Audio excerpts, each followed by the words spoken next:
እግዚኦ በርሃ ዮርዳኖስ አብጽሐ እግዚኦ በርሃ ዮርዳኖስ አብጽሐ ወበህየ ዮሐንስ ወበህየ ፍጹመ ተፈስሐ ወበህየ ዮሐንስ ወበህየ ፍጹመ ተፈስሐ ጌታውን በራና ዮርዳኖስ አደረሰው ጌታውን በራና ዮርዳኖስ አደረሰው በዚያች ዕለት ዮሐንስ በዚያች ዕለት በፍጹም ደስ አለው በዚያች ዕለት ዮሐንስ በዚያች ዕለት በፍጹም ደስ አለው እግዚኦ በርሃ ዮርዳኖስ አብጽሐ እግዚኦ በርሃ ዮርዳኖስ አብጽሐ ወበህየ ዮሐንስ ወበህየ ፍጹመ ተፈስሐ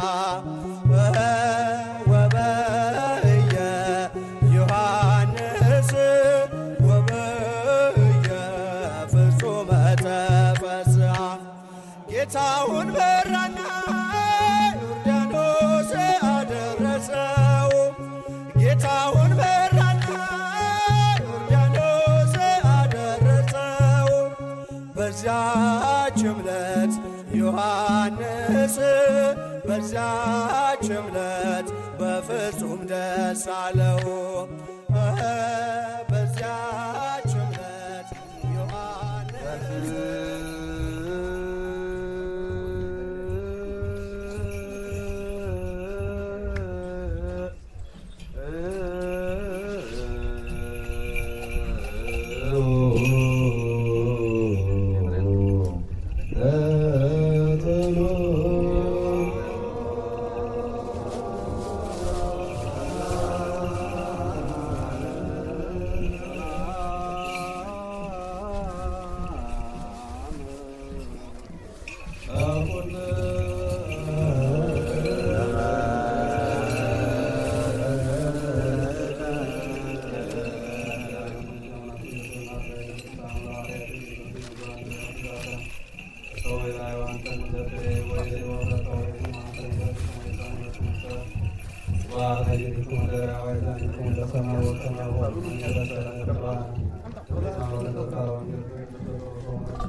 ወንጌል ምዕራፍ 3 ከቁጥር 1 ወወቱ መዋዕል በጽሐ ዮሐንስ መጥምቅ እንዘይሰብክ በገዳመ ይሁዳ ዘዮርዳኖስ።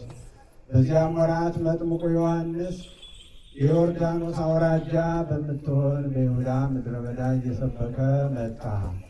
መንግሥተ ሰማያት ቀርባለችና ንስሐ ግቡ እያለ የእግዚአብሔርን መንገድ ጥረጉ፣ ጥርጊያውንም አስተካክሉ ብሎ በምድረ በዳ የሚያስተምር አዋጅ ነቃት ተብሎ በነቢዩ በኢሳይያስ የተነገረለት ይህ ነውና። የዮሐንስም ልብሱ ከግመል ፀጉር የተሰራ ነበር። በወገቡ መታጠቂያ ቀለም የገባ ጠፍር ነበር። ምግቡም አንበጣና የጣዝማ ማር ነበር። በይሁዳ በኢየሩሳሌም በዮርዳኖስ አውራጃ ያሉ ሰዎች ሁሉ ወደ እርሱ ይሄዱ ነበር። ኃጢአታቸውንም እየተናዘዙ በዮርዳኖስ ወንዝ ሁሉንም ያጠምቃቸው ነበር። ነገር ግን ከፈሪሳውያንና ከሰዱቃውያን ወገን ከሕዝቡ ተቀላቅለው ወደ ጥምቀቱ ሲመጡ ብዙ ሰዎችን ባየ ጊዜ እናንተ የምድረ በዳ እባቦች ልጆች ከሚመጣው ቁጣ ጥፋት መቅሰፍትን ትሸሹ ዘንድ ማን አመለከታችሁ? እንግዲህስ ለንስሐ የሚያበቃችሁን በጎ ሥራ ስሩ። አብርሃምን ያህል አባት አለን በማለት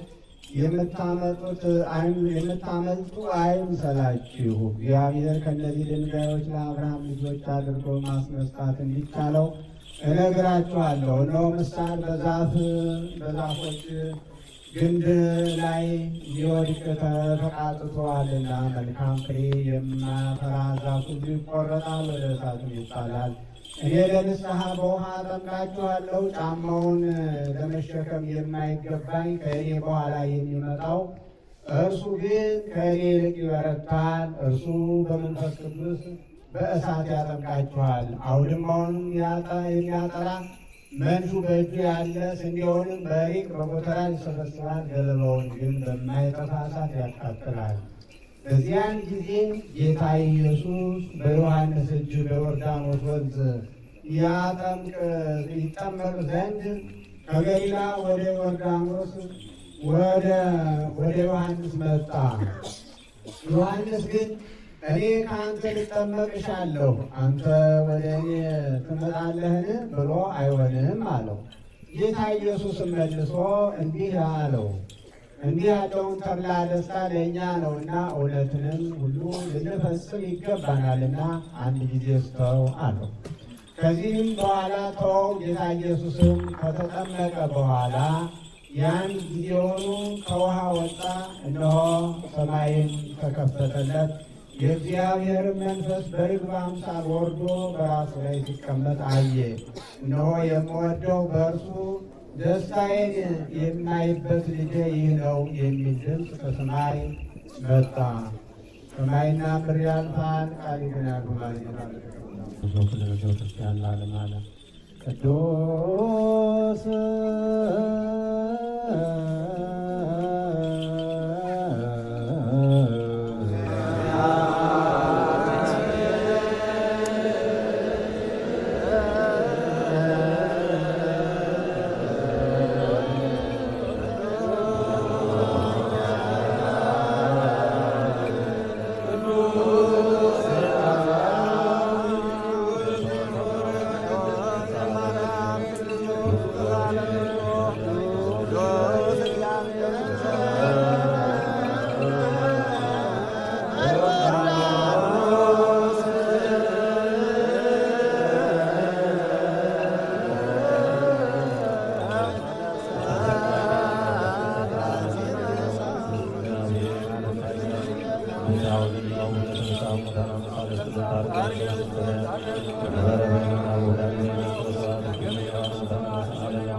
የሕይወት የጤና የፈውስ የበረከት በዓል ያድርግልን። አሜን። አቡነ ዘበሰማያት። ክቡር አምባሳደር፣ ክቡር መጋቢ፣ እንዲሁም ምእመናን፣ አበው ካህናት፣ ምእመናን፣ ምእመናት እንዲሁም ሕፃናት በእግዚአብሔር ስም እንደምን ከረማችሁ? እንደምን ሰነበታችሁ? እንኳን ለብርሃነ ጥምቀቱ በሰላም በሕይወት በጤና ደረሳችሁ። ምናልባት እኔ ለመጀመሪያ ጊዜ ነው እዚህ ቦታ ስገኝ። ወደኋላ ፕሮግራም ሊኖረን እንደሚችል አምናለሁኝ። የሆነ ሆኖ ግን ዛሬ እግዚአብሔር ፈቅዶ በዚህ በተቀደሰው ቦታ የቀደሙ ነገስታት ይልቁንም ደግሞ ታላቁ መሪ የአፄ ኃይለ ሥላሴ ባለቤት ንግሥት እቴጌ መነን ባሰሩት በዚህ ታላቅ አሰርተውት በነበረው በዚህ ታላቅ ቦታ ላይ ሁላችንንም በመገኘታችን በእውነት ክብርና ምስጋና ለአምላካችን ይሁን። ቦታው እንደምታውቁት አሁንም ቆሞስ አባታችን አባ ፍስሐ ጽዮን ሲናገሩ እንደሰማችሁት ከ50 ዓመታት በላይ ተዘግቶ የኖረ ነው። ከ6ቱ ቀን ጦርነት ጀምሮ እንደተዘጋ ነው። ያው እንደምታዩት ቤተክርስቲያኑ ፈርሷል። የአበው መነኮሳት መኖሪያ የነበረውን ፈራርሷል። ስለዚህ ከኢትዮጵያ ውጭም ያላችሁ ኢትዮጵያውያት ሁላችሁም ይህ ቦታ የሁሉም ኢትዮጵያዊ መሆኑን አውቃችሁ ወደፊት ገዳሙ ያዘጋጀው ፕላን እንዳለ አለ። በዚያ መሰረት ወደፊት ገዳሙ በሚያወጣው ፕሮግራም መሰረት ሁላችሁም ተሳታፊ እንድትሆኑ ይህ ቅዱስ ቦታ የቀደሙ አርቀው ያሰቡ አባቶች እናቶች አዘጋጅተው ራሱ ታሪኩ በተፈጸመበት ቦታ ጌታችን መድኃኒታችን ኢየሱስ ክርስቶስ በተጠመቀበት ቦታ ላይ ርስት እንዲኖረን፣ በተወለደበት ቦታ ላይ ርስት እንዲኖረን፣ እንዲሁም በተሰቀለበት ቦታ ላይ ርስት እንዲኖረን ብዙ ደክመዋል፣ ብዙ ሰርተው አልፈዋል። አርቀው ያስቡ የነበሩ እናቶች፣ አባቶች፣ ነገስታቱ፣ ንግስታቱ፣ መኳንንቱም ሁሉ በእውነት ነፍሳቸውን በአብርሃም በይስሐቅ አጠገብ ያሳርፍልን። እኛም ደግሞ እነሱ እዚህ ካደረሱ እኛስ ደግሞ ምንድነው መስራት ያለብን ብለን አስበን ሁላችንም ይሄ በእኛ በመነኮሳቱ ብቻ የሚተው ሳይሆን ሁሉም ኃላፊነት ተሰምቶት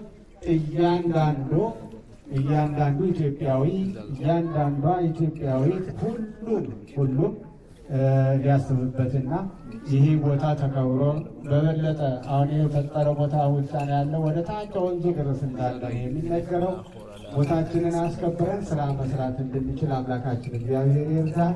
ለዚህም አደራ ላለው ሁሉም ተሳታፊ እንዲሆን አደራ ለማለት ብቻ ነው። ምክንያቱም ጊዜ በዝናቡ ምክንያት ባየሩ መዛባት ምክንያት ጊዜ የለንም። አምላከ አበው ሁላችሁን ይጠብቃችሁ። ጊዜያችሁን መስዋዕት አድርጋችሁ በዚህ ቦታ የተገኛችሁትን ሁሉ አምላካችን እግዚአብሔር በሰማያዊና በምድራዊ በረከቱ ይባርካችሁ። ልጆቻችሁን ይባርክ፣ ጤንነታችሁን ሁሉ ይባርክልን። የሰራዊት ጌታ እግዚአብሔር በዓሉን የሰላም የክብር የበረከት በዓል ያደርግልን። አሜን። አቡነ ዘበሰማያት አቡነ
የማርቆስ ወንጌል ምዕራፍ 1 ከቁጥር 9 እስከ 12።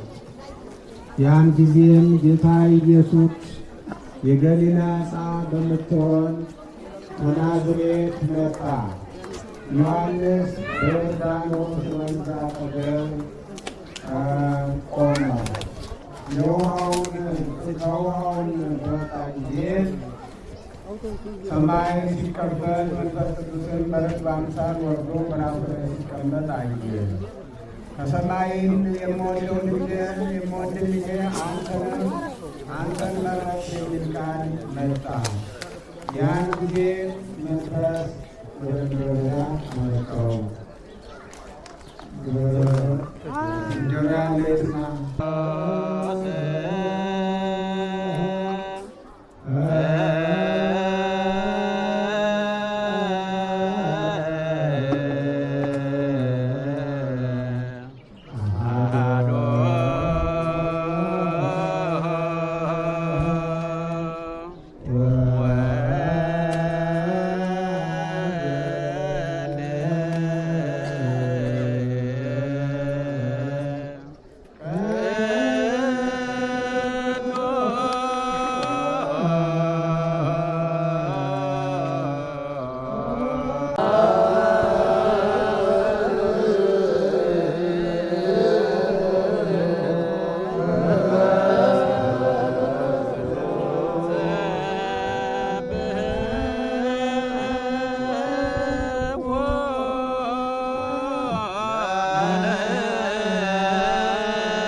Amen.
ወውሩ መንፈስ ቅዱስ ጰራቅሊጦስ መሰግዲ ወመንጽሔ ኩልነ ስብሐት ወክብር ለስሉስ ቅዱስ ይለሉ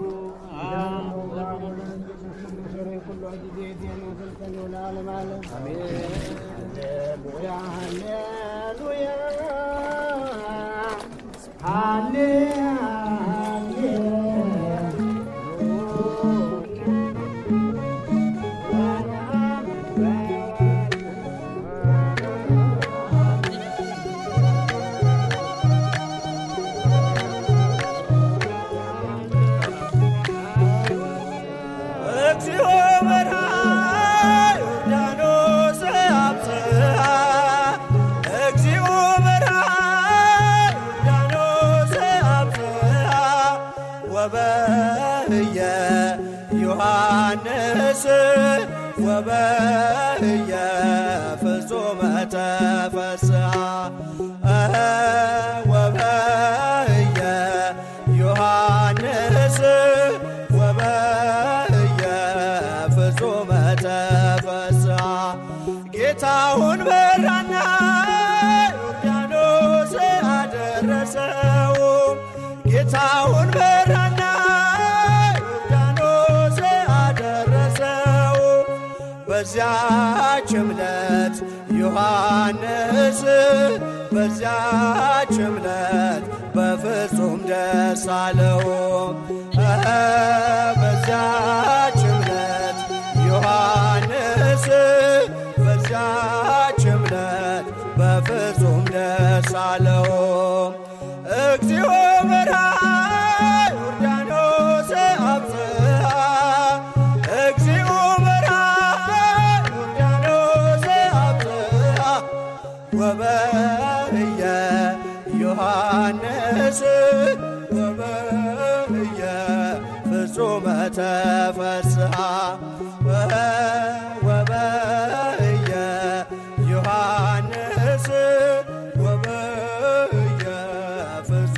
ተፈስሐ ጌታውን በራና ዮርዳኖስ አደረሰው ጌታውን በራና ዮርዳኖስ አደረሰው በዚያች ዕለት ዮሐንስ በዚያች ዕለት በፍጹም ደስ አለው